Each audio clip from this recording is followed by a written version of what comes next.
గిరిజన ప్రాంతాల్లో ఈ యొక్క మహిళలకు ఎవరైతే పౌష్టికాహార లోపంతో ఉన్నటువంటి మహిళలు వాళ్ళ యొక్క ప్రధానమైనటువంటి సమస్య ఏంటంటే అధ్యక్ష, గత ప్రభుత్వం అంతా కూడా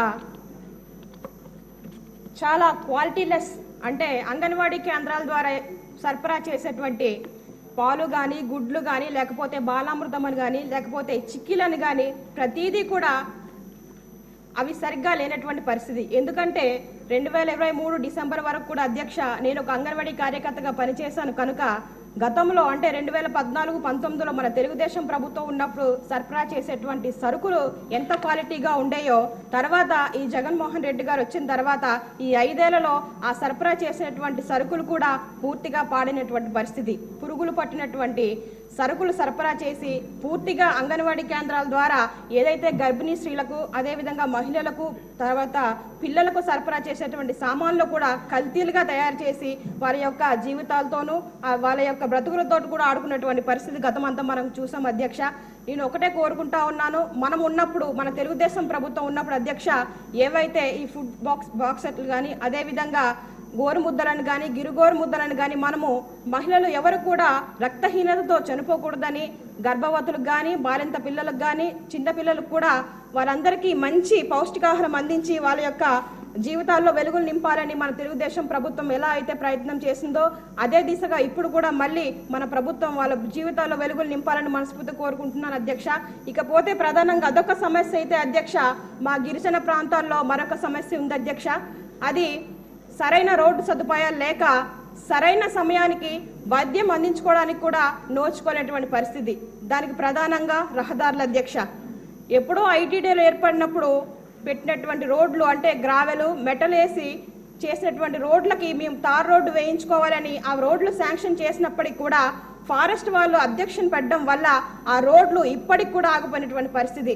2019లో ఎగ్జాంపుల్కి రంపచోడవరం హెడ్ క్వార్టర్లోనే ఒక మండలంలో ఈ చౌటి దిబ్బలు పందిరమట్టు ఒక రోడ్డు ఉంది అధ్యక్ష. ఇది దాదాపుగా 4 మండలాలను కలుపుతూ 130 గ్రామాలకు రాకపోకలకు ఉన్నటువంటి కనెక్టివిటీ రోడ్డు అధ్యక్ష. ఇది అప్పటి నుంచి ఐటీడీఏ ఉన్నప్పటి నుంచి ఆ రోడ్డు పరిస్థితి అలాగే ఉంది అధ్యక్ష. 2018 గ్రామ సడక్ యోజన ద్వారా ఈ యొక్క గిరిజన ప్రాంతానికి ఆ రోడ్డు శాంక్షన్ అయినప్పటికీ కూడా ఈ ఫారెస్ట్ వారు క్లియరెన్స్ ఇవ్వకపోవడం వల్ల వాళ్ళు ఆ గ్రామాలకి కనీస మౌలిక సదుపాయాలు కూడా అందించినటువంటి పరిస్థితి అధ్యక్ష.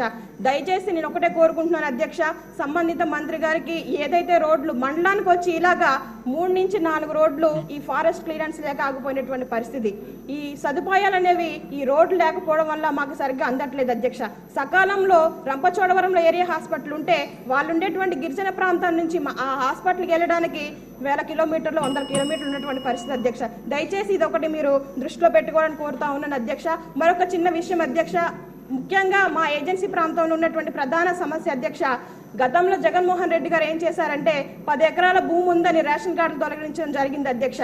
మనం చూసుకుంటే మా ఏజెన్సీ ప్రాంతంలో 10 ఎకరాలు ఏంటి 100 ఎకరాలు ఉన్నా సరే సెంటు భూమి కనీసం ఒక 1000-2000 కూడా ఖరీదు చేయనటువంటి పరిస్థితి మీకు తెలుసు అధ్యక్ష.